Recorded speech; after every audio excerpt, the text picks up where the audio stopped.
Sit back and think of your brand. What is so good about it? What makes your products or services one of a kind? If you struggle to figure out the answers, then the chances are your brand identity hardly exists. No worries. In this video, we'll break down 5 core standpoints of a strong brand. And off we go!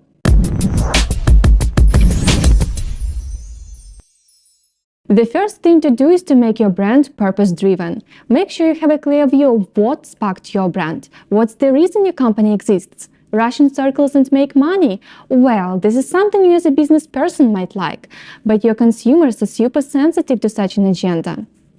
Ariel Jackson, startup concept founder and Google veteran, says, "Your purpose is how you want to change the world for the better." She offers such a diagram and explains it. One circle depicts everything happening in the world and making sense to you. Another circle shows what your company delivers at its best. The intersection of this is your purpose, what makes a big deal. Figuring out your company's purpose firsthand is crucial. There's someone I know who works for a company without an obvious purpose. Rush, meet the deadlines, receive more orders and rush again. Thought-provoking, isn't it?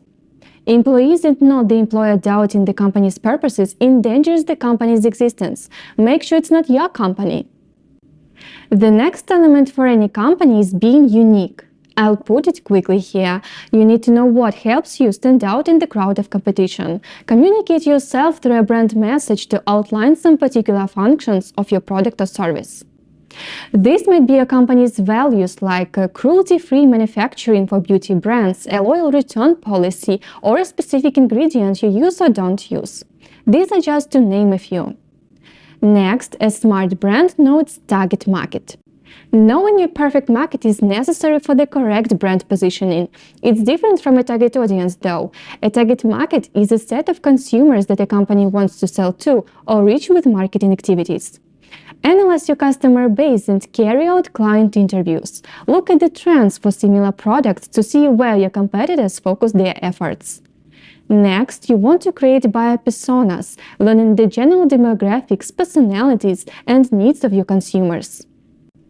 I want to emphasize you also want to know what your target market isn't. Does your target audience women or women between the ages of 20 and 50? This will prevent you from investing in what won't make bank. Another thing to identify your brand is, of course, to create recognizable design. Did you know that Salvador Dali created the Chupa Chups logo? You may not have known that, but surely you'll recognize this logo itself in no time. And if I say I'm loving it, I bet you know I'm talking about McDonald's. Yep, a memorable logo, branded colors, fonts, star ambassador, or a catchy slogan might become your crock of gold. Once figuring out your distinctive features, stay consistent with it everywhere. Unite it with your website design, tone of voice, communication on social media, customer service, PR, and marketing.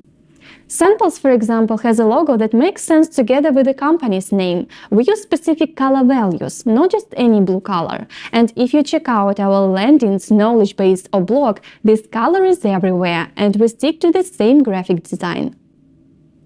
The fifth element of a strong brand is being criticism resistant. You might think that is not a big deal, but let me tell you a story about a brand that was shut down precisely because of a criticism avalanche. A popular American game streamer Valkyrie started her skincare brand Reflect. It was supposed to protect skin against and repair blue light pollution caused by digital screens. A game streaming personality pulling in such a message? In my eyes, that's a pure genius. However, Valkyrie had to face a horrendous backlash. The Beauty and Scientific Society threw shade at the brand concept, claiming that blue light pollution has no proven deadly harm. Pigmentation at most, which is a manageable outcome.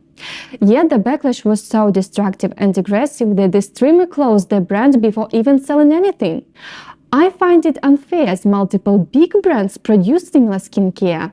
Yet, unlike big companies that basically don't have a face, smaller brands are less protected from hate and criticism.